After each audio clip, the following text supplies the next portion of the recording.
Mathura Lawrence Bishnoi gang के sharp shooter Yogesh उर्फ राजू ने खोले कई राज।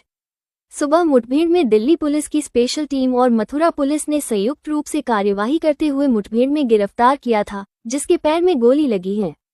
मुठभेड़ पर भी बदमाश ने उठे सवाल, कहा बदायूं से किया था गिरफ्तार, मथुरा लाकर मारी गोली, पुलिस ने ही मुझे अपराध की दुनिया में धकेला था। सलमान खान को मिल रही धमकियों पर योगेश ने कहा कि कुछ लोग बीच में आ रहे हैं तो उनका तो कुछ ना कुछ होगा ही। बाबा सिद्दीकी कोई अच्छा आदमी नहीं था, उसके ऊपर मकोका का कैसे लगा हुआ है, उसके दाऊद इब्राहिम से भी संबंध थे। हमें सीधा टारगेट दिया जाता है, अगर जानकारी हासिल करनी होती है तो सोशल मीडिया गूगल के जरिए भी हम कर लेते हैं। हम भाईचारे के जरिए घटना को अंजाम देते हैं, पैसे का कोई लेन देन नहीं होता। आगे के टारगेट पर कहा कि हमें अभी इसकी जानकारी नहीं है, हम जेल जा रहे हैं। मेरी दिल्ली के दोस्तों के जरिए बात हुई थी, हमारे गैंग के सदस्य देश के साथ साथ विदेश में भी हैं। तो सलमान को जिस प्रकार से लगातार धमकियां मिल रही है, उसके बाद अभी जो बाबा सिद्दीकी वाला जो वो तो कुछ लोग बीच में आ रहे हैं तो फिर कुछ ना कुछ तो होगा ही। वो कोई बाबा सिद्दीकी कोई सही आदमी थोड़ी नहीं था, उसके ऊपर मकोका का केस लगा हुआ है। अब आम आदमी पे तो मकोका का केस लगेगा नहीं। और बताते हैं वो उसके दाऊद से भी कनेक्शन थे। तो ऐसे लोगों को चिन्हित कर रखा है, क्या पहले रैकी की जाती है?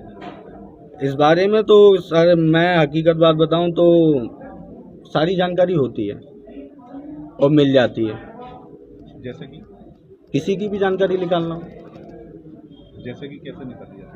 अरे क्या कहते हैं, ये फ़ोन चल रहा है, नेट है, गूगल है, सारी चीज़ें मिल जाती हैं। मतलब जिसको निशाना बनाते हो पहले उसके बारे में डिटेल पूरी निकालनी पड़ती है जी।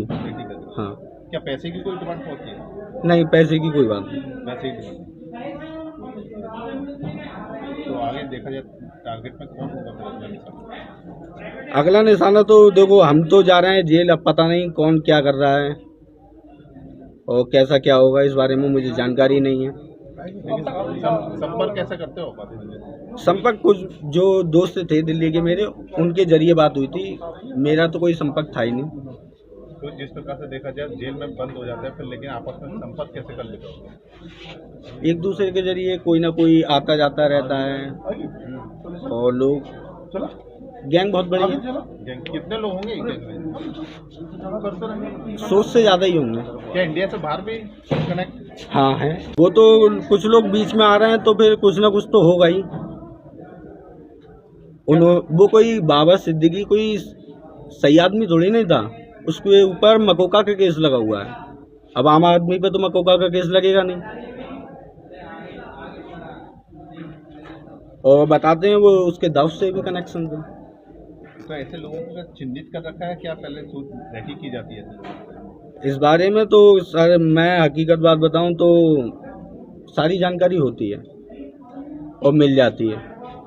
जैसे कि किसी की भी जानकारी निकालना हो। जैसे कि कैसे निकाली जाती है? अरे क्या कहते हैं, ये फ़ोन चल रहा है, नेट है, गूगल है, सारी चीज़ें मिल जाती हैं। मतलब जिसको निशाना बनाते हो पहले उसके बारे में डिटेल पूरी निकालनी पड़ती है जी। हाँ। क्या पैसे की कोई डिमांड होती है? नहीं, पैसे की कोई बात नहीं। पैसे की डिमांड। तो आगे देखा जाए टारगेट में कौन होगा?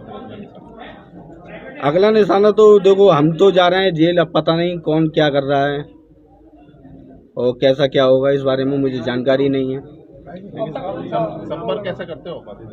संपर्क कुछ जो दोस्त थे दिल्ली के मेरे, उनके जरिए बात हुई थी, मेरा तो कोई संपर्क था ही नहीं।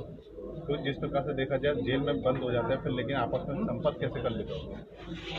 एक दूसरे के जरिए कोई ना कोई आता जाता रहता है और लोग, गैंग बहुत बड़ी है। गैंग कितने लोग होंगे गैंग